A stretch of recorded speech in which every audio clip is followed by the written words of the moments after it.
That is the hardest part of that ring. For the hardest part of the ring.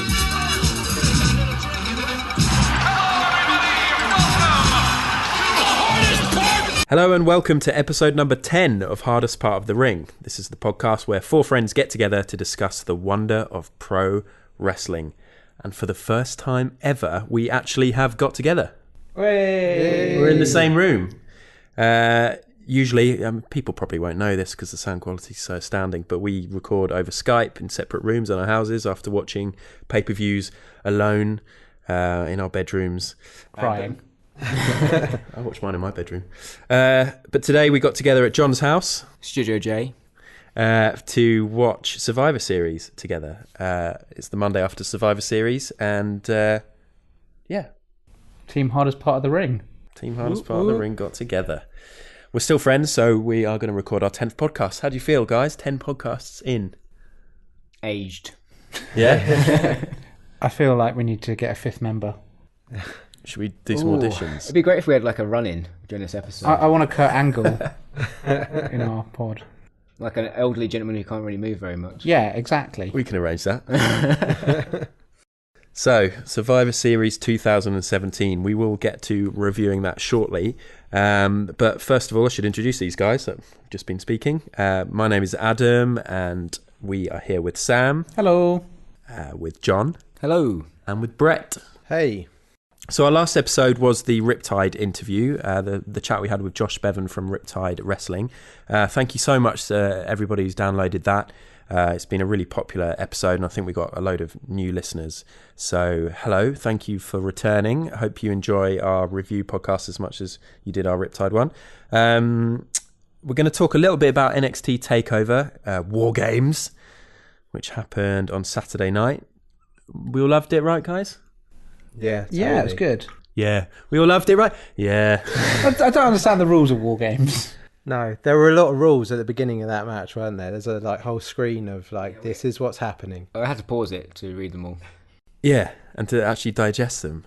Yeah. I was taking notes. I was like, okay, so they start in cages, and then some people start in the ring, but the match doesn't start until all the people are in the ring. Yeah. What's the point of the shark cage? I think they just had loads left over the warehouse. Yeah, we just got shark cages. Oh, we've got these on bulk, guys. We need to use these There up. is a steel company somewhere in Connecticut that have made an absolute killing off I think WWE. it was so that they could sell that Mattel toy ring that they showed beforehand. 'Cause that had like two cages Yeah, to it. and they showed during as well. You could tell Moralo's heart sunk a little bit when he was there. Yeah. And we have this toy. Promote the toy, Mauro. Favourite match? Are we all agreed it was the Aleister Black Velveteen Dream? Yeah, That was totally. great. No? Not for Sam. No, McIntyre, Almas. Really? Was my favourite I think match. it's between those two. It's Oh. hard to say which one. I did actually enjoy the McIntyre match. I didn't expect to, but I No. like McIntyre. I've warmed to him quite a bit. Over yeah, that was pretty good. But Aleister Black, Velveteen Dream, I think, like you'd said, Adam, with the build up to it as well as the match itself and then the payoff, I think The payoff at totally the worked. end. It's just so fresh, I thought. Yeah. It's quite different to anything they've got going on at the moment. Such a silly thing as like say my name. They made it work. It was Yeah. really good. The payoff at the very end with Aleister Black on the mic was excellently done. It was Yeah, where did he get that masterful. mic from? He was hiding it. Somebody's chucked it there. You reckon? Maybe he was holding it between his thighs for the whole match, like a total Got pro. amazing like thigh strength. Yeah. Yeah. Is there too much mic stuffing in wrestling? So, there were loads of great moments in that match. I mean, do you think we'll ever focus a whole podcast on an NXT takeover? We probably should. It's just unfortunate that they're always on the same weekends as the big pay-per-views as well. Yeah. I mean, they're better events generally. Yeah, there's so Quality's much to better. talk about, so many great moments, but I was saying this to John yesterday. I think the reason NXT is so much better than mainline WWE is because it's a very transient nature. You never have a star there that's there for longer than a set period of time, and so you don't end up with these repeating feuds again and again. It's kind of there's a beginning, a middle, and an end to most characters in NXT, and it makes it better. There's fewer stars to keep up the top as well, isn't there? I think like main roster really battles with having so many big people that they have to, try and keep. And the older talent, the sort of legends that they always feel pressured to bring back in, and we'll talk about that later. Doesn't feel like anyone's wasted on NXT either. Like, everyone feels kind of roughly at their right place. Cien Almas versus Drew McIntyre. I thought that was my favourite match. I really enjoyed that a lot. I think Zelina Vega is amazing. Yeah, she did a couple of really good moves in this, didn't she? Like some hardcore Yeah, eyes. she's sort of taking him up to the next level, really, hasn't she? Absolutely. I think kind of that spike Hurricanrana, is it? Yeah. The kind of one that Kalisto does. She Yeah. nailed it on him. And Drew McIntyre's what is it called? Is it the Claymore kick? Yeah. He did that so well in this match. Oh, is that the one Almas sold? Like, Yes. because he totally flipped inside out for that. That was brilliant. It looked awesome. It's a great move, that Claymore. It's really brutal. But I think kind of my favourite part is the ending. It's nice to be surprised. Yeah. I was genuinely Big surprise. shocked by that, yeah. Yeah. But yeah, I thought that was my favourite match of the night. Although, yeah, Velveteen Dream, Aleister Black, also very good. It's just a solid card, really. Yeah. I mean, the All Games match was fun. It's just... It was bonkers. It, like, as we said, so many rules, hard to understand, but you didn't need to because there was so much happening. Authors of Pain with their green towels. Yeah. Teenage Mutant Ninja Turtles. Oh, Roderick Strong coming out with that was ridiculous. It was. I understand him wearing the same outfit, but he didn't need to wear the veil as well, the green netting. It just looks stupid. It's the Kurt Angle school of costumes. He sort of looked like a kid that was mimicking them, didn't he? Because of his size in comparison to them. thought he actually looked like Braun Strowman cosplaying. Maybe a little Let's bit. not yeah. be too harsh on Roddy, because I'm a big Roddy fan, so... And he had great moments in that match as well. He did. I was hoping for the heel turn during this match, Yeah. but it never came. He had a nice little run. Alexander Wolf, bump of the night. Bloody hell. Yeah. So much blood. So much blood. And unfortunately, it just means that that's all you can look at. You know, even when there were people wrestling in the foreground, I was just looking in the background. Yeah, just... How much more blood is there?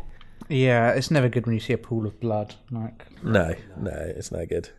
I actually watched this live. First time I've ever watched a WWE event live. I was with a load of mates at a mate's house, and none of them like wrestling. Although I want to give a shout out to my friend James, who doesn't like wrestling, doesn't watch wrestling, but does listen to the podcast. Thanks, James. Has listened to every episode. So You poor bastard. he's learning. He's getting into it. But it was obviously, it's strange watching wrestling with people who don't really like it, because a lot of them were sort of going, what on earth is this? And especially an event like War Games. Yeah. One of them was like, this is just tosh, isn't it? And I was just like, no, well, it isn't. But you just I found that rather than really investing in it, enjoying it, I was sort of noticing the things that non-wrestling fans Were you do defending point it? out. Well, I thought, I'm not going to bother defending it. If you don't like it, you don't like it. I'm just going to try and watch it and enjoy it. But things like, you know, the hyperbole with the commentators and the amount of times they repeat things and the amount of times they said War Games, and my other mates were sort of taking the mick out of it. And you just think, well, I mean, that makes sense. If you've never watched it before, it is ridiculous. I think wrestling is a very difficult thing to kind of get non-wrestling fans into, Yeah. because you've kind of... There's got to be a suspension of disbelief. The moment you sit down to watch wrestling, you know you're watching a soap opera with a bit of acrobatics. Plus, I think when you come at it as an adult that doesn't watch wrestling, you just have this like, oh, it's fake, and you don't have the disbelief of a child. But then as you grow up with it, you know what actually goes into it, and they don't sort of see or appreciate that bit. They just know, oh, it's fake, isn't it? And That's always the first thing you hear, isn't it, as well? Like, as soon as you tell a non-wrestling fan you like wrestling, like, oh, you know that's fake, don't you? Yeah. Did you get the classic line, do you know it's fake? No, not quite. They weren't that bad. But I did get things like, oh, that wouldn't even hurt. Or, oh, why didn't he just, why doesn't he just stand up? Or why didn't he just lie down? But when Aleister Black did the sort of modified octopus hold thing on Velveteen Dream, that was awesome. one of the guys was like, well, why doesn't Velveteen Dream just lie down? It's like, well, okay, good point, but then you wouldn't get this awesome move. Storytelling. He'd lose like position, wouldn't he? It's like, as soon as you're on the ground, it's game over. You're done. Yeah, no, I suppose so. But it was interesting. But I went back and watched that match yesterday by myself in a quiet, dark room, so I could really, really get into it. And it's great. I loved it. Loved that match. Velveteen Dream is very, very impressive, I think. Yeah, that big was things. great. Did coming you for find him. it? I felt sorry for the fans watching it, like at the event though, with those two rings side by side. Yeah, it was they're all right switching. for the War Games, but like Yeah. throughout, just imagine being at the opposite ends, not being able to see any ring. At least of they that kept match. switching the ring. Yeah, they was acknowledged it. Get to watch half a pay-per-view. Yeah. You would have thought in this day and age they could have had the ring below ground or had it above. They could have lowered that down as well or something. But You think Didn't they make could much have had difference the to us. ring in the ceiling and then lowered it down onto the ground? In this day and age, John, anything's possible. It's WWE we're talking about. They're a monster. Hey, I don't know how. It's not your job. Do you think we're going to see a War Games match again? I hope so. I think this is lead up to, because it happened with the Shark Cage. The Shark Cage thing happened first in NXT and then onto the main roster. I mean, they all get pushed up onto the main roster at some point. So those War Games. Are we going to see a War Games with Dolph Ziggler involved? See, I think part of what made War Games work was all the people involved, like Sanity and Undisputed Era, like sort of Roderick Strong, maybe not so much Authors of Pain, but, you know, they're brutal as well. I just thought all those people were, you know, there's a lot of strong wrestling. You can see it. The Shield, New Day. Well, that's the thing. Like, the components are 3-man tag teams. You've got both the Shield and the New Day. I don't know. You pair someone up with the Usos, and there you go. You've got your Roman Reigns. It'd be hard to pair up Roman Reigns with both the Usos and the Shield in the same match. Oh, okay, yeah, sorry. I missed that bit. Double heel turn? Yeah, they might. They might try to do that. Get Reigns involved twice. That's one for Fastlane, isn't it? Got to fill in the gap here. Honestly, I reckon before Mania there will be a War Games. That's soon. Right, should we talk about Survivor Series? Yes. This is the Survivor Series pod after all. Okay, we will talk about Survivor Series 2017 after this. Rib cage first across the apron. I don't know where you're getting that. There's nothing in there, Sam. Nothing's going to help you. I've got notes. I make notes. I can write. What are you saying? Sam's getting his notes out, so it must be time to talk about Survivor Series 2017, which happened at the Toyota Center in Houston, Texas, on Sunday night. Houston. I say I have notes. I don't know what's wrong with me? My notes are awful. As far as I'm aware, guys, this was the only night of the year when Raw and SmackDown go head to head. Yeah. Huh. Yeah. I thought they would have mentioned that if that They was should a thing. make a big deal of that, really. My first thought on generally just the whole thing is that when we all get together and watch wrestling, I pay far less attention to actually what's happening. Yeah. We're chatting, making jokes, just looking around the room, getting distracted. Yeah, unfortunately for our listeners, they probably missed the best podcast about 3 hours ago. Yeah. We should have just recorded it live. We should try making some Streamed it. jokes on the podcast. That would help. Honestly, guys, the jokes we were making during the pay-per-view, just next level. So yeah, if you're looking for proper analysis, then maybe this isn't the place for you. But we'll give it a go anyway. So the pre-show, we sort of skipped through this a little bit. So we had Matt Hardy versus Elias. Matt Hardy, right? When he was doing his kind of final deletion thing, I was like, man, I really miss Matt Hardy. This is amazing. And now having watched him in a bunch of matches since coming back, I'm a little bit like, I really thought I missed Matt Hardy. Yeah. But actually, I don't. It's the same with what happened with the Dudley Boys. You have that initial nostalgia kick. You're like, oh, it's great having them back. But then once that fades, there's nothing really there. Yeah. I think like Jeff Hardy still has enough to offer. Yeah, agreed. Yeah. But Jeff Hardy being injured and it just being Matt Hardy, yeah, not so sure. I mean, I never liked Matt Hardy on his own back in his prime. I really like Broken Matt Hardy. I really do like the promos he was cutting and just everything he was doing with TNA there. But That was a lot of fun. watching these matches he's done recently, it really feels like he's phoning it in. Plus, like WWE tried to do the final deletion type stuff after TNA did the final deletion, but they don't do it ever since because of that Randy Orton Just remember, fridge moment. Bray Wyatt riding a tractor with his arms up in the air. So Elias picked up the win. Pretty big win for Elias. Obviously still going in hard with him. I think we're all quite big Elias fans here, aren't we? Yeah, we are. Yeah, middle of the road.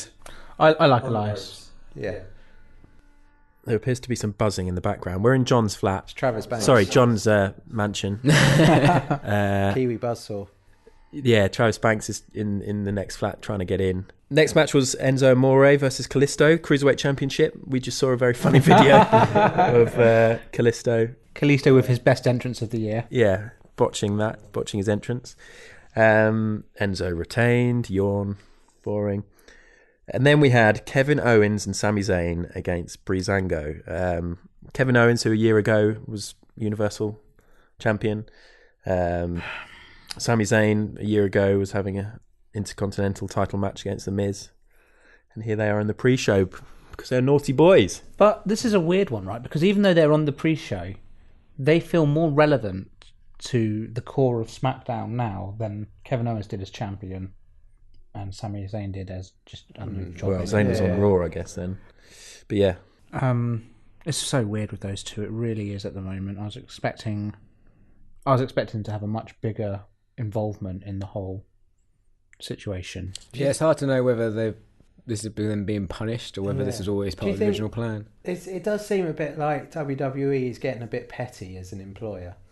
Getting? Well, all right, they've always been. But at the moment, like, just the things that are playing out just seem to be detriment to the company just because, you know, like, you can punish people behind the scenes but keep things sort of running in front of camera. What I would say, though, to its benefit is that I think this is pushing Zayn and KO into a really interesting spot in the roster where it's a bit like the Undisputed Era in NXT, where they are indie outsiders almost, and they are anti-establishment. And I'm really liking the kind of the running and beatdowns that they're doing at the moment. I think it's really cool. I think it's a lot better than KO being treated as a joke.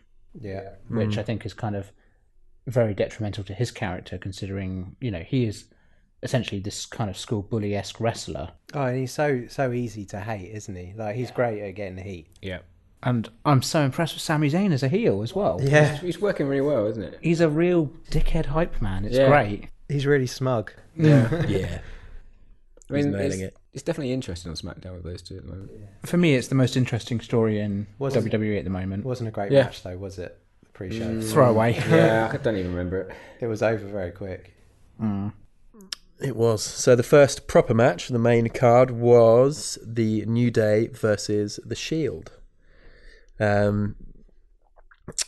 What do you think of this? The first thing I wrote down, which I mentioned at the time, was to do with the New Day's entrance and how keen I am on having Big E shower me with bootios. Yeah, I mean, who isn't? Okay, good. Do you reckon they're just ordinary Cheerios? They just whack a load of graphics on the front of it? Yeah. I don't know. I wouldn't put it past them to actually make their own Could cereal. be Fruit Loops. Yeah, that'd be more on brand, wouldn't it? More colourful. But they're wrestlers, so maybe it's like high fibre. Yeah. True. Fruit Loops, all sugar. Protein cereal. Yeah, they're not going to take those empty calories.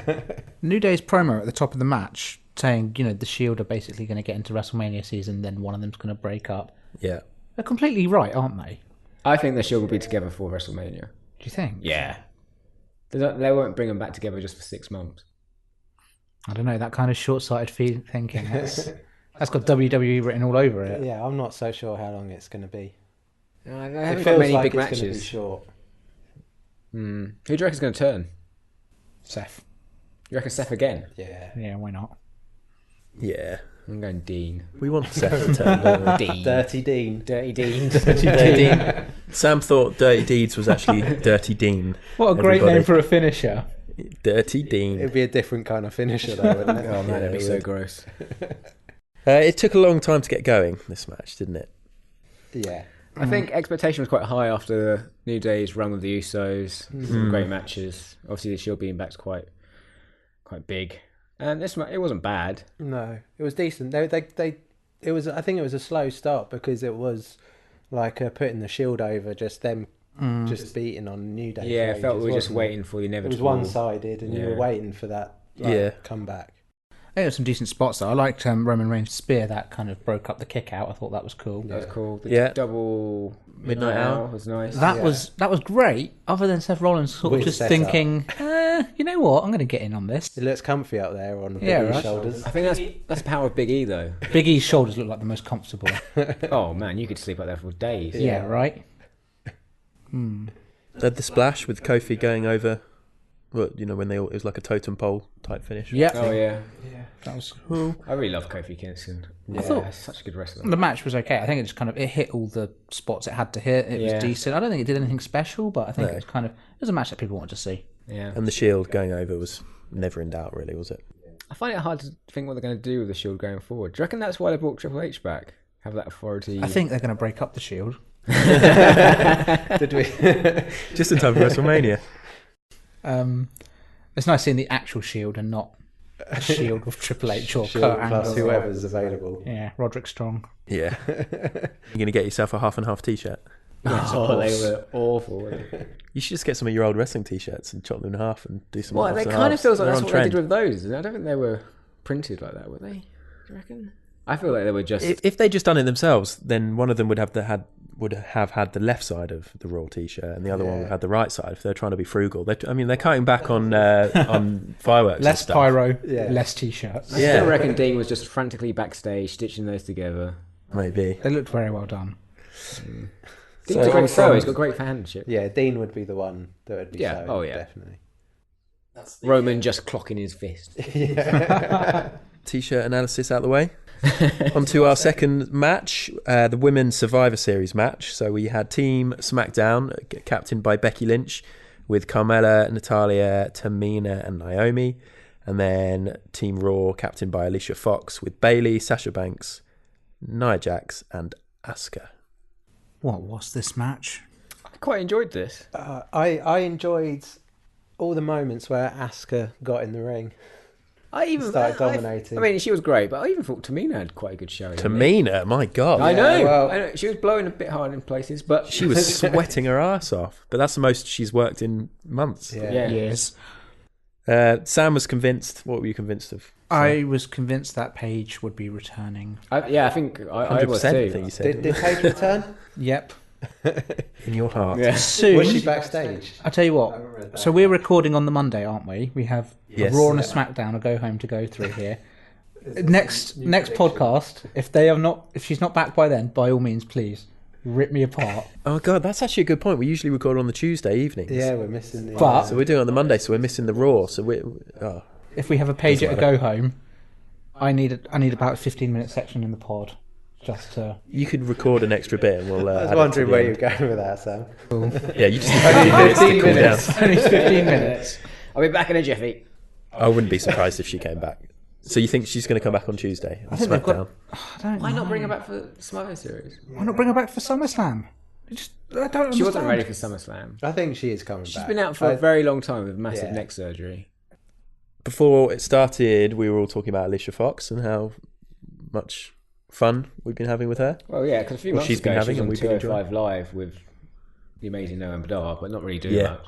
Yeah. She was the most entertaining thing on 205 Live. Is she going to be dropped now? You know, is she going to sink back down again now? Her I think she's captain's been role amazing. is I gone. think she probably deserves Yeah, it. I think she might be around for a little bit longer because I think she's made...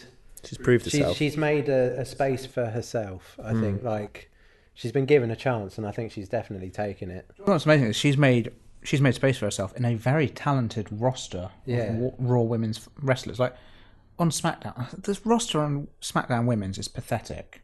Yeah, It's bad. really B squad at really best. And they do nothing with them. But I love Alicia Fox where she's been coming out with Raw and doing a little this is your captain speaking bits. I think they're great. Yeah, she's been really funny. She's very much summoning her inner AJ Lee kind of crazy person Yeah. stuff, and I like seeing that. It's good. It's good seeing a new face actually. Someone who's other than Sasha, Bayley or... Oh God! I swear to God, if Sasha Banks tries to hug one more person, she hugs more people than Bayley. Just be a heel. So Becky Lynch went out first. Obviously a surprise, but good drama. Like, we were all pretty shocked, weren't we? Strange decision. Strange decision, but it gives us that sort of what moment. Yeah, you they know? do like having those shock eliminations. Yeah, it gives shock. I just think it pays to have your more talented people in the ring longer.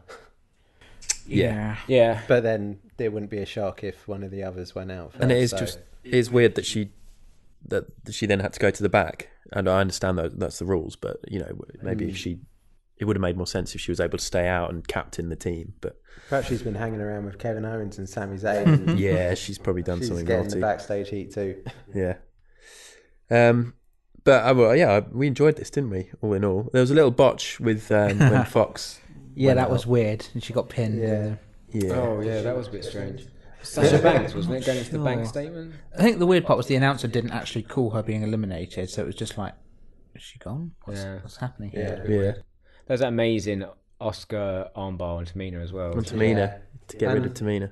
And the kick to Carmella. Oh yeah, that was good. That kick to the face. Asuka is just so incredible, but just where do you go when you've got someone that good with no one to Well, we were wrestle talking against? earlier about how they were going to handle Oscar in this, whether she would be the last person standing, and whether they would eliminate her somehow, and how they keep her strong.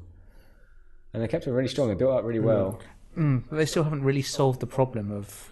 I think there's still time for her to like take on. I mean, there's still plenty of time for her to take on the people in the roster. Yeah.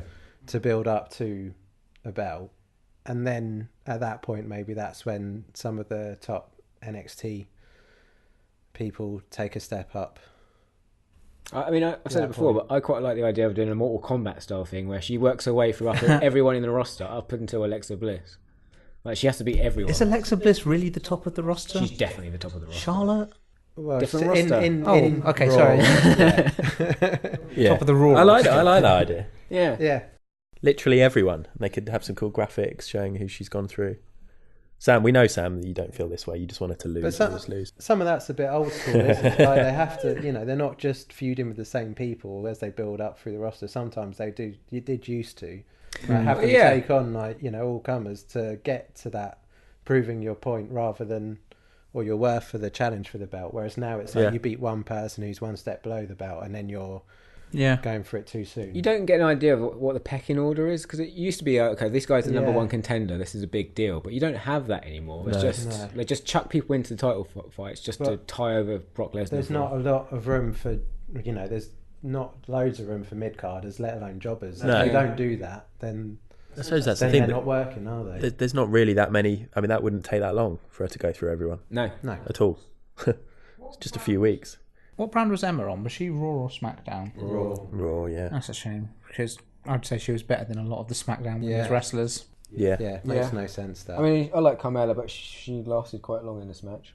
Yeah. Probably not deservedly.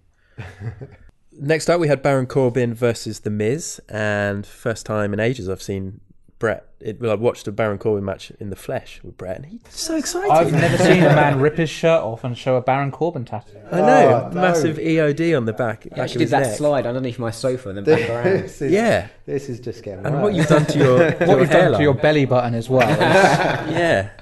Surgically changed my stomach. I'm not sure if your hair looks good grown out like that and greased. Oh, no, don't. Number one fan. Yeah. Amazing. I mean, I think he's okay. I think he's improving. I think he's doing a lot better. But I know, Brett, you'll get upset.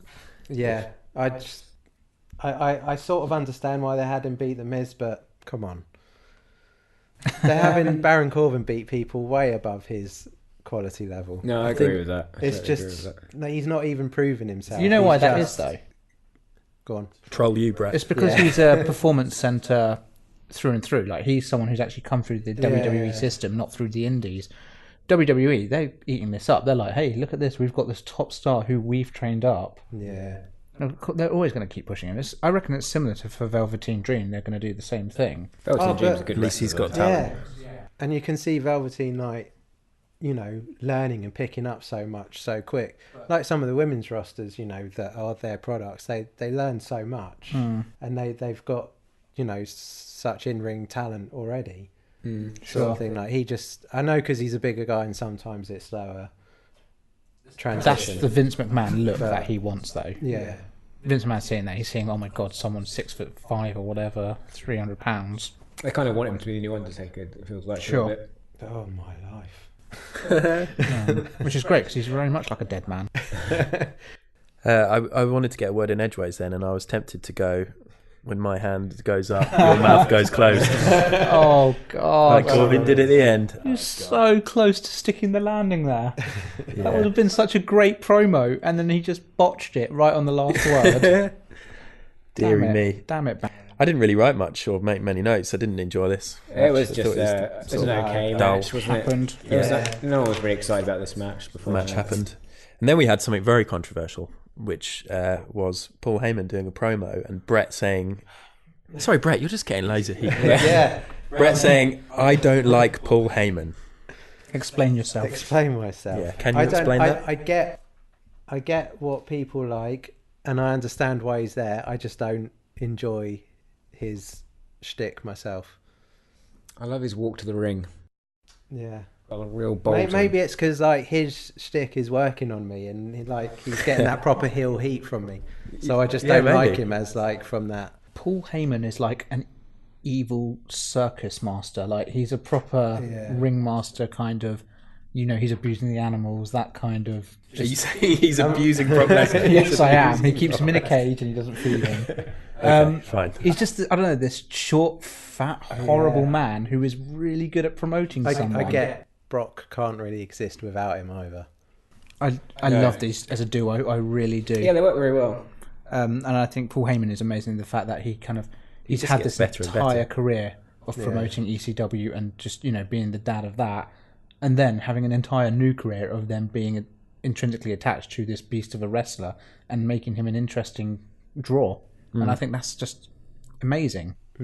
He's great on the mic as well. Come on, he's great on the mic. Yeah, I appreciate what he can do. I just don't enjoy it personally. Tricky. It's a tricky one. This one, Brett. It is. I know. Is that my? I'm back, by the way. Yeah, great to have you back on the podcast, Brett. This is similar to how I was saying, like, I like the Young Bucks and I get them. Yeah. But I hate how arrogant they are. They have the right to be arrogant. They're incredible. I think that's the thing. Sometimes something just works and you like it, and sometimes it works and you don't like it. Too successful as a heel. Yeah. Yeah, it's irritating when wrestlers do that. They're like, you really hate them, and you think you really hate them because they're like. I really don't like Bobby Roode, especially when he was in NXT. I really didn't like him. But is that just because he's a good heel, and I hate him because he's a good? I had the exact same thing with Jimmy Havoc. So confusing. Jimmy Havoc in Progress, like early Progress when he was the massive heel, and obviously amazing for. We should do Progress. like a guilty pleasures. I hated him. I really did. I thought he was a knob. But then it was mostly because of what he was doing in the ring. And then when he turned face, I was like, oh yeah, I like Jimmy Havoc. And he just did a great job basically. Yeah. Difficult with wrestling, like do I hate them or are they just good at their job? Jericho was very good at that for a long time. Yeah. See, I think Heyman for me is good at his job. But like there's heels that are good at being a heel and you enjoy what they're doing. And there's heels that are good at being a heel and you just don't like what they're doing. Yeah. Yes. So the Bar versus the Usos was the next match. Very highly anticipated, I think, this one. Two really good teams who've been having great runs. Didn't disappoint. No? I think the Usos are the best tag team in the world at the moment. Really, really great tag team. In the world. I don't know if I second that, but they are really good right now. Again, I think the Bucks probably have something to say about it, but and War Machine maybe. Yeah, I mean they are both excellent tag teams. But I just think where the Usos were this time last year. Come on. What about the Revival? Even though they're missing, it's hard with because they've been out so long. You can't have it. They need a revival. Yeah, they do. Sheamus's hair, frosted tips. Right. So, did you guys ever play? I think it's Sonic 1 or 2. Did you get to the very end and you fight the metal version of Sonic? Oh yes, I think it's the first one. He's had the same hairstyle. Yeah. I was so excited. I was hoping he'd do a cannonball and cut someone in half. John thinks, you say that you think Sheamus actively avoids the sun. Yeah. I mean, he's so pale. He's so pale, but obviously he's in America, touring around a lot. It must be sunny. He just must go out in full wetsuits all the time. Who's paler, Jack Gallagher or Sheamus? Oh, that's a good question. Didn't Sam, you had an idea for a tag team for them? What was it? I thought you came up with a funny name. Oh man, Pasty Boys. We'll cut this out if you can't. I have no idea. Pasty Boys. Oh, the Pasty Boys. Yeah, that'd be quite good. I can't remember. Yeah, I'd make a great tag team though. It was an incredible joke. We'll remember it one day. Best moment of the match? Do you reckon it was that mid-air tag? Oh, that was amazing. Wow. That was incredible. Great ending. Because I think we all saw it happen. It was like, where is Jimmy or Jay going? Where is he going? Yeah, where is Jimmy and or Joe? I'm done. I'm out of here. Yeah.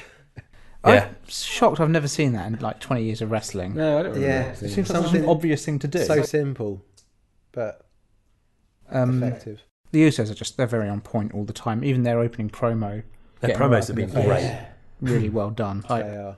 In danger of getting a little samey though. A little bit samey. The thing is, I don't know what they're fucking talking about. They're just mentioning bars and stuff. I don't care what they're saying, how they're saying They've just got great voices, haven't they? They just sound aggressive and so comfortable on the mic as well. Yeah, and they're funny. They got it all.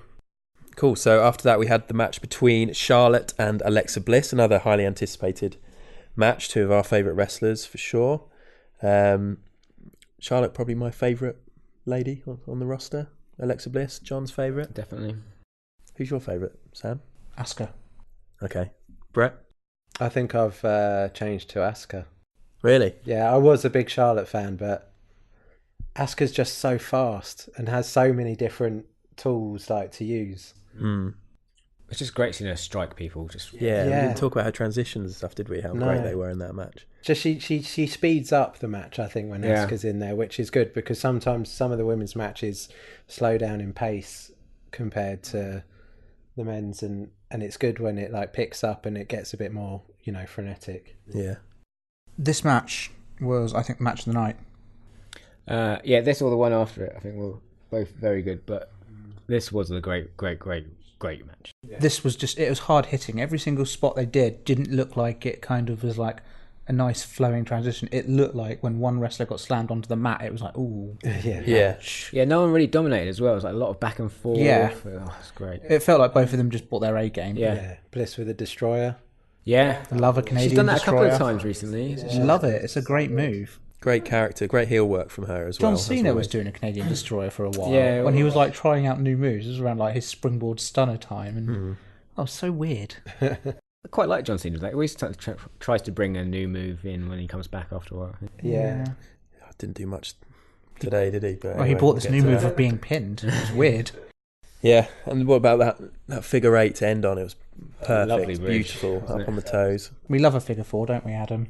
Yeah, figure eight. Did I say figure four? Oh, we love both. Yeah. Yeah, Sam actually put me in a figure four leg lock shortly before the pay-per-view. We have video evidence. There is video. It's not going to get released. Can we just say... because I'm whining like a I put child. Adam in a consensual figure four leg lock. Yeah, I wanted it. I'd never been in one before. I've never really been in any wrestling moves apart from full Nelsons. That's about it. My brother used to put me in a full Nelson. Don't get a lot of full Nelsons on WWE these days. No, you don't. You're not watching enough Jinder Mahal. Yeah, so I mean, if you ever meet Sam at an event or anything, don't ask him to put you in a figure four because it actually hurt a lot. My left knee, and then my left hip. I'm really sorry. Yeah, they felt like they're going to pop out. You're just a beast, Sam. You just don't know your own strength. Wrestle once a year. Yeah. Next time you'll have to try and do the figure eight. I'd love to see you try and do that. I don't even need my own short fat person promoting me because I've got me. Yeah. It's very weird because I was in the other room when you were doing that, and all I could hear was this weird. I don't know. I was like, is there a cat in the other room? Being strangled? What's going on? That's my battle cry. It was weird. That's why I sound like in pain. Honestly, leave those guys alone for 3 minutes. I know. So next up, probably the most highly anticipated match of the card, although a lot of them were highly anticipated, and I seem to be saying that about most of them. So I mean, this whole pay-per-view the card was amazing. The build-up was brilliant for this pay-per-view.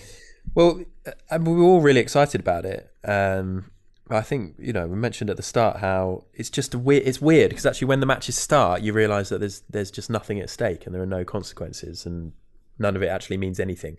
Because it's not like they're going to, there's going to be no follow-up when they go back to Raw and SmackDown. I don't mind that. I think a good match is a good match. I just want there to be something at stake. It's weird that no titles are actually You want there up for to grabs. be consequences. Yeah. And it doesn't feel like there are with Survivor Series. It's like the superhero crossover film. It's like everything will go back to the status quo afterwards. It's not furthering a story. Yeah, but I mean, like in New Japan, you don't feel like there's much consequences to their feuds are always like start up. Just I'm going to fight you.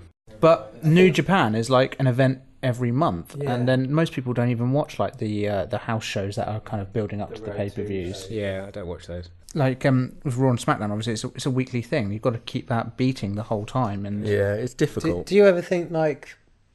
I think with WWE, there's sort of a bit of a house style to the way obviously matches get put together and the way they wrestle, even with the different competitors, and sometimes it feels like even in this one where it's a bit of a one-off, story does tend to take a bit more ownership. So like in New Japan, some of those one-offs, I think the matches in their entirety are a bit more fun and there's a bit more going on because they're not totally focused on where this goes before, where it goes after. Yeah. Whereas you don't have those throwaway matches as such in WWE. It all feels like it means something. Even when it didn't mean anything, it felt like it was meant to mean something. Yeah. Brand on brand. Yeah. this is actually one of the things I was discussing with you earlier, Adam, is the whole... Do you actually think there's anyone out there who's kind of like, I'm a SmackDown guy, I don't watch Raw, I don't like Raw, or the other way around? Like, has actually brand allegiance. Like, No, it's completely fabricated. I think, like you said, before the brand split back in the day, I reckon a lot of people watched Raw and didn't watch SmackDown. Yeah. I mean, I was certainly one of those people. I was as well, yeah. But no, not now. since the brand split, I've never once thought, oh my God, I only want to watch this brand, not that brand. Like, it just doesn't... I don't think any WWE fan kind of thinks that way. But there might be fans who only go to, you know, if you're actually out there and you're paying to go to actually watch it live, perhaps you might be like, oh, I just go to SmackDown because they've got my favourite wrestlers. What I would say is that the argument is perhaps we're not the target audience for that. Like, maybe you've got 10-year-olds in playgrounds saying like, oh, you only watch SmackDown or whatever. I do think with WWE, a lot of the thing, because it is a much wider audience with the family audience, that's why I think some of these things don't totally hit us, you know, wrestling nerds, definitely. marks. There's more that we've seen and we want from it, but they get, like, you know, if you're a kid, like when we were, we loved all that stuff. You know, some of the wrestlers we loved back then were not great wrestlers, but they were great showmen. Like, I remember as a kid having the argument of WCW versus WWE, and being like, hey, I'm a WWE fan, not a WCW fan, and perhaps that's the same now for SmackDown and Raw, but perhaps we're just so far removed from that it's kind of, it's difficult for us to see it in that light. Yeah, because you look at the audience of a WWE show, and it is a lot of kids. What I would say to Parents and WWE, how many kids are paying for the network and how many adults are? Yeah. Come on, guys. Get it together. So, AJ Styles, Brock Lesnar. John? I love this match. This might be my favourite match on the card, actually. I thought. Well, I just want to talk absolutely about delivered. something you said just before, which was that you watched Brock Lesnar shooting a watermelon. Yeah, there was a video going around somewhere, and it was Brock Lesnar with a shotgun in his hand, just throwing his watermelon off, and then chucking it in the air. And then he picked up the bits and like, what? Did he F5 it? Huh? Did he F5 it afterwards? No, he didn't F5 it. But yeah, that was Interesting. That was an evening. Yeah, okay. I like Brock Lesnar. Do you guys think Brock Lesnar and Paul Heyman hang out outside of wrestling? I don't know. Go to Denny's, maybe get a coffee. Yeah, I doubt it. We pretty much knew what was going to happen in this match anyway, but with the fact that the scores were 3-2 to SmackDown, wasn't it, this time? That really bugged me, that whole scoring system. Why are you scoring it? What does it doesn't. That doesn't mean anything, the score. At the end of the night, if SmackDown won 6-0, that doesn't matter. There's nothing. It helps solidify They're not going to be SmackDown boasting as the about it, show. are they? You know. Yeah, I mean, I guess the authority figures are the only people who might give a shit, and who might refer to it. But the wrestlers are just going to be going back into their other feuds. But it did make this match feel a bit like, oh, well, obviously Brock's going to win, so it ties up the score going into the main event. Brock's not going to lose till WrestleMania, though, is he? Nope. I think while, like, I was unsure whether I was going to enjoy this match, even though I love AJ Styles. Like, Brock matches sort of go to type a bit. But I think even though we knew, I don't think any of us were in doubt of who was going to win. I think they did well to muddy that water. Like, There were a couple of moments. a great match. Yeah, I thought he's done it. He's done it. AJ fucking done it. Yeah. Especially with that forming all forearm. And just weird. I was the little kid rooting for the person that I wanted to win Yeah. and thinking AJ's going to do it. Yeah. And then he didn't. It would have been such a big moment if he'd won. The match was 15 minutes, 25 seconds. That's like 3 times longer than any other Brock Lesnar match. It's definitely Keep going. Brock's best match in this year. Probably longer, actually. AJ sells those suplexes very well. That's because of AJ, isn't it? AJ did a brilliant job. Yeah. That calf crusher counter where Brock was just slamming Yeah. AJ's face. Oh, I love that. It was so good. That felt a bit UFC, didn't it? Yeah. Like there was, submission and someone getting, brutally hit. Yeah. It did feel a bit more in that realm. I hope maybe it's there. Maybe if reaction to that match is really positive online and through media and stuff, do you reckon there's a chance we might see that match again at WrestleMania instead of everyone is shaking their head? I want to see Styles Nakamura. I want to see Finn Balor Nakamura. Yeah, that was interesting. Yeah, I don't love Finn Balor. Hey, That's your first strike. That's my first. I'm already on my last strike. got And we've got the amazing rest of abs, the though. podcast to get through. Say good things about the abs and John will be happy. yeah, everyone gets a free strike rule about Finn Balor. Say 3 bad things, you're out of the house. I'm on 2. I haven't said anything bad. I never do. I love staying here. Another just single F5 finish. Yeah. Yeah, we all called that, didn't we? Yeah. We knew exactly how it was going to end. Yeah, the forearm into the FO. Predictable, but Is the F5 becoming like the most protected finish? Like that's maybe. put down Strowman, Samoa Joe, AJ, all in one Ready go. for Roman Reigns to kick out. WrestleMania, the WrestleMania moment. I can't wait. Did Brock Lesnar ever do any like submission stuff in the UFC ring? I haven't watched it. In fact, in wrestling he has a finisher, the Kimura lock. Oh yeah, he does, doesn't he? Well, when was the last time he used that though? Oh. Probably Wasn't on that- Shane. Has he wrestled No. Shane McMahon? Wasn't there that match that had Braun, Samoa Joe? What was that for? There was like 4 of them or more. Who was it? Yeah, with Strowman and Brock, Samoa Joe, Strowman, and someone else. Oh yes, That yeah, fatal what was four-way. Who was the fourth? Finn? Is it Finn? I remember more than I I expected. don't think it was Finn. but what I happened think in he the match? pulled. I think That was he the match where used it Samoa in Joe that. disappeared. Yeah. Yeah. And yet he's still more memorable than this mysterious fourth person. Anyway, that match with those wrestlers in was really great. I think he like. Nice, Adam. Cut that. We'll put that in just every podcast. Yeah, that could be our little soundbite for every match. Should we do one with that match with 2 wrestlers? Was really great because there's probably more of that. Yeah, that match with those tag teams was astonishingly good. Oh, that match with those women. Brilliant. That match with that surprise run-in. So good. I haven't had a surprise running for ages, it feels like. There was not enough surprise run-ins. There There weren't really was one in surprises. the main one though, wasn't there? For like 2 seconds and it made no sense. A pointless one, but there was one. Yeah. Should we go on to that? Just quickly on this one, I really loved the bit where Brock pulled AJ by his hair and then lifted Yes. him up into the corner. That was awesome. that was made Excellent Brock look stuff. a beast, didn't it? Great match. Any hair pulling stuff, it concerns me. Like, how do they do that? When people get lifted out from the outside, I know they're holding on to the hand and Yeah, stuff. I think they're doing most the Hey guys, the support. they are pulling their hair. It's They're legit pulling pulling their hair, Is it? and no one slaps the thigh. Yep. No, Got there's no such fire. strong No thigh hair. slapping. AJ looks like he's got strong roots. Yeah. He's got great hair. Amazing conditioned hair. And you could see one of the perks of him having that long hair was the amount of times that those two were sort of communicating in the Yeah. ring. AJ just looks down and all his hair hangs down. Yeah. That's definitely a perk of All having those a long times hair. where Brock was saying F5. Yeah. Yeah. Can we just Yeah, F5 just now? go to the finish. Just go to the finish, guys. Is it F5 time? So the main event for Survivor Series was the men's Survivor Series match.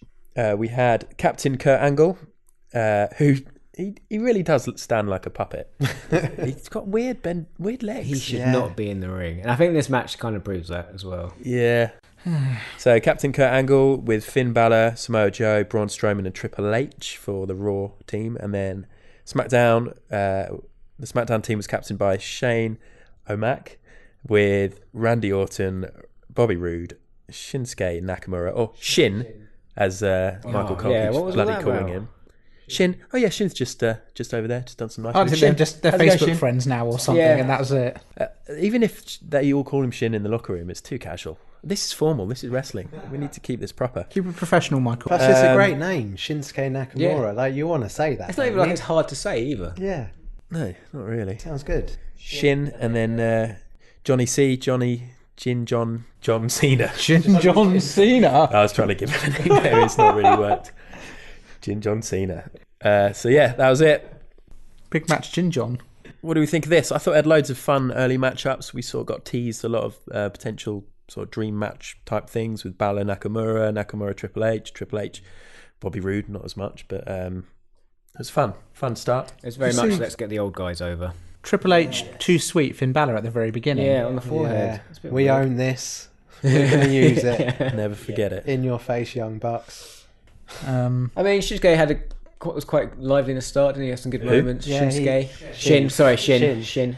I thought this was one of Shin's better matches. Yeah. Yeah, there was a big segment that looked like they were going to do a bit of a job putting him over in this match. And, And then he was first eliminated. and then he was the first gone. And you realise, no, they're not going to do He that. had an Bobby incredible... Roode went first, just to be accurate. Okay, just to be the fact checker. Oh Yeah. no, I've got Shinsuke. Shinsuke went first, Rude went second. Reed went second. Really? Yeah. I've written that down wrong. That's how I recall it. Anyway, It says here Shinsuke went first. Okay, fine. yeah. I'd say cut that out. Is that a but podcast point? Yeah. We've got to show we're all fallible. Okay, Shin was out first. Carry on, Brett. Sorry. You were talking, were I you? think I was finished. The sequence with Shinsuke Nakamura and Finn Balor. I've been a bit critical of Finn Balor recently. I'm sorry, John. Please don't kick me out of your house. No, you're about to say something nice. Justified. I suppose it must be fine on the podcast. It's just outside of the podcast. Oh, okay. I thought that was my second strike. The segment with Shin and Finn. Shin and Finn. Yes. Was fantastic. They really did some cool wrestling stuff there. Some nice transitions. They done some cool wrestling with the men who were fighting. Oh my god! I think we just peaked. Show 10. I'm sorry. They did some cool wrestling stuff. I've got burger in me. I'm done. Some cool wrestling stuff there. Oh, that's amazing. No, there were some lovely transitions. There was some really cool catch wrestling, I think. Yeah. I don't know. It was just awesome Throw stuff. it out there. Throw it out there. Is that some chain?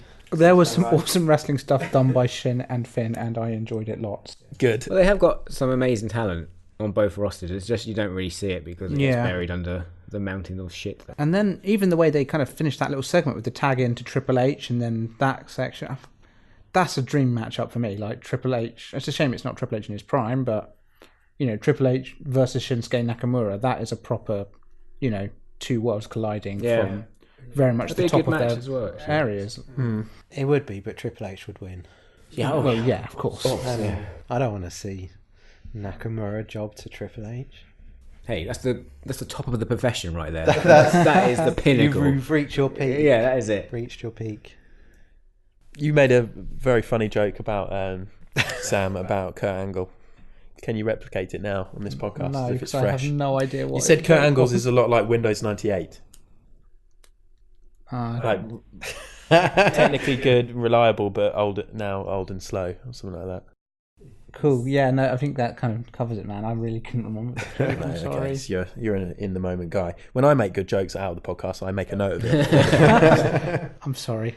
This is the same person who just said they did good wrestling stuff. Yeah. Okay. You're not on it really. This pod. That's fine. Wow. Sorry. More absent than Brett. Talk. Yeah. No, you are. Come on, you can do this, Sam. Get back in it. No, right. Okay, I'm going to throw this out here right now. I'm going to go back to the very beginning. Why does anyone have to fucking verbalise hashtag under siege? Why? Stop it. Why did you say fucking quietly? Why does anybody have to fucking verbalise? Why are they doing it after the hashtag's gone anyway? Like, they keep talking about it at this event, but there's no Under Siege here because it's Survivor Series. So they're not going to trend it. It really annoys me a lot. I think it's as much as they keep talking about how much they're trending. Yeah, they love that stuff. Yeah, I mean, it definitely was trending, wasn't it? It probably is now. Even then, like, everyone was watching the film, perhaps it was on ITV2 that night, and everyone's watching Under Siege. You thought Steven Seagal was going to come out. Yeah. It's made for that. That would be a great run-in, him just waddling down with his belly. Yeah, but it'd be good if he did it on his own accord. He hadn't actually been arranged for WWE, and he'd go, "This is hashtag Under Siege." he would fit right in with Kurt Angle and Triple H on that team. Yeah, would have been perfect.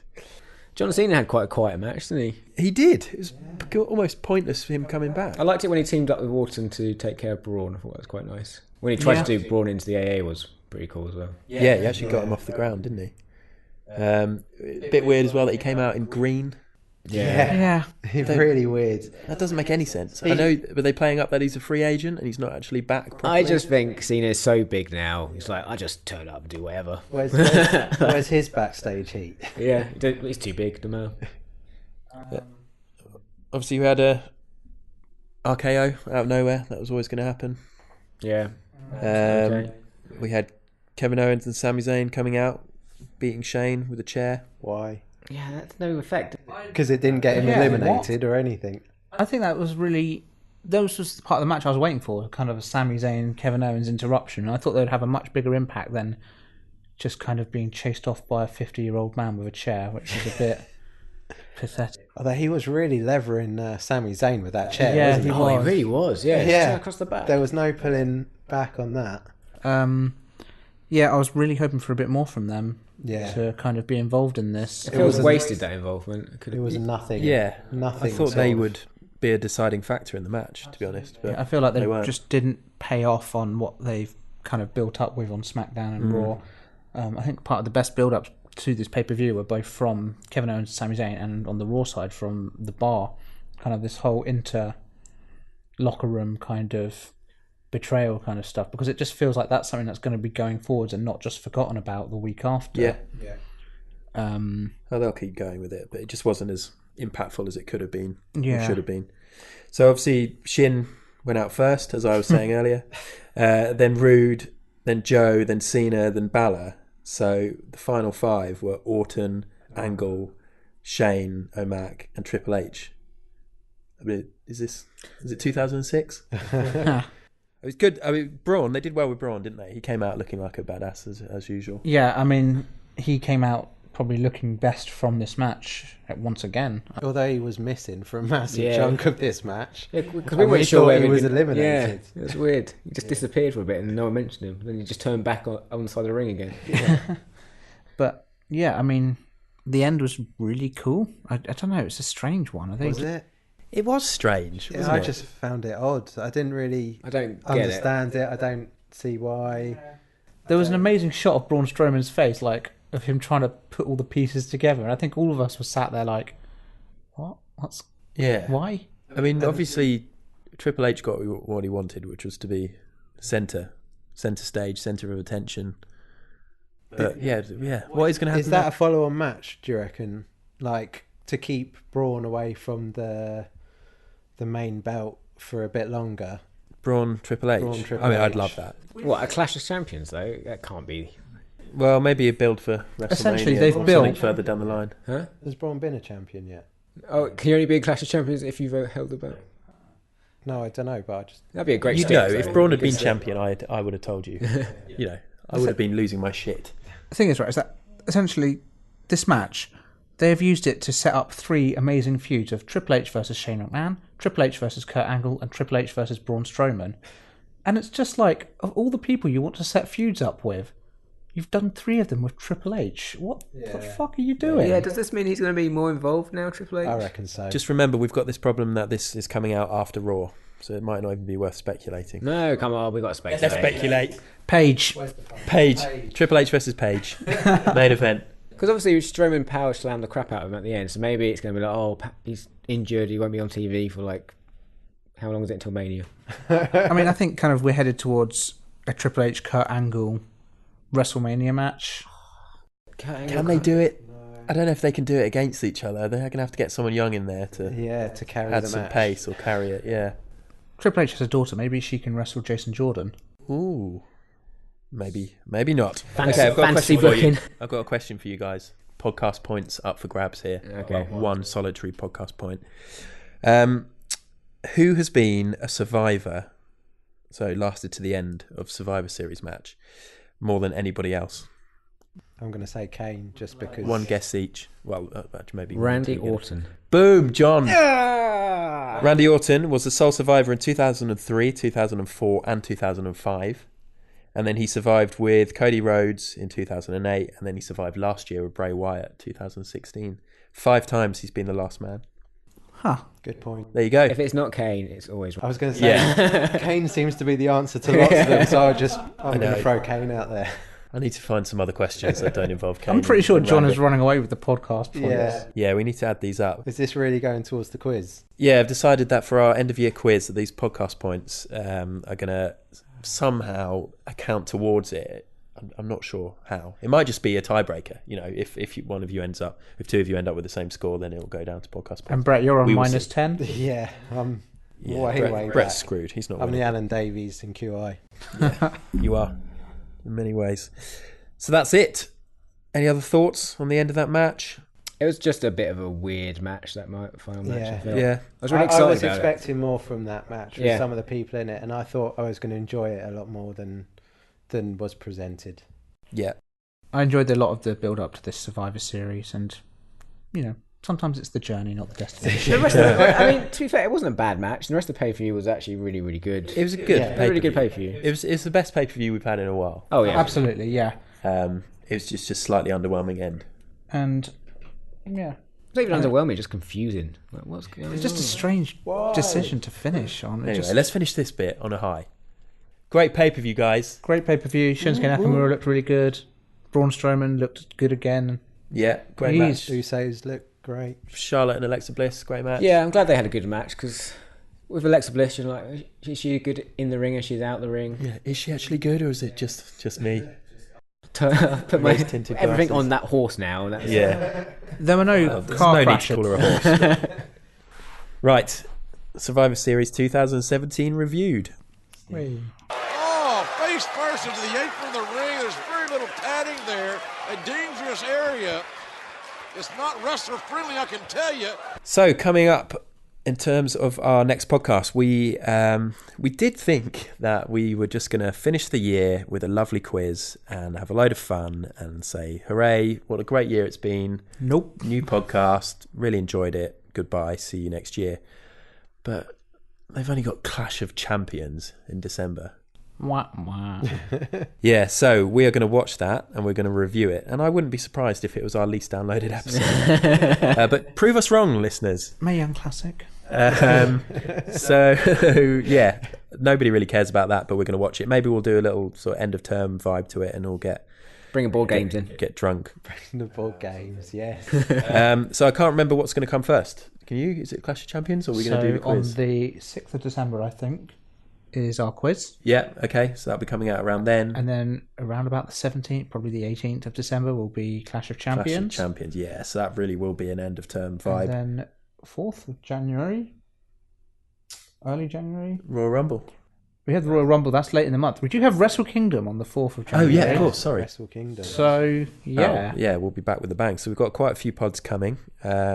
So, yeah, hopefully you guys will listen to those. Thank you so much, as usual, for downloading and sharing. We had a lot of interaction over the last couple of weeks on Twitter and things like that. So it's really cool to see. So thank you for that.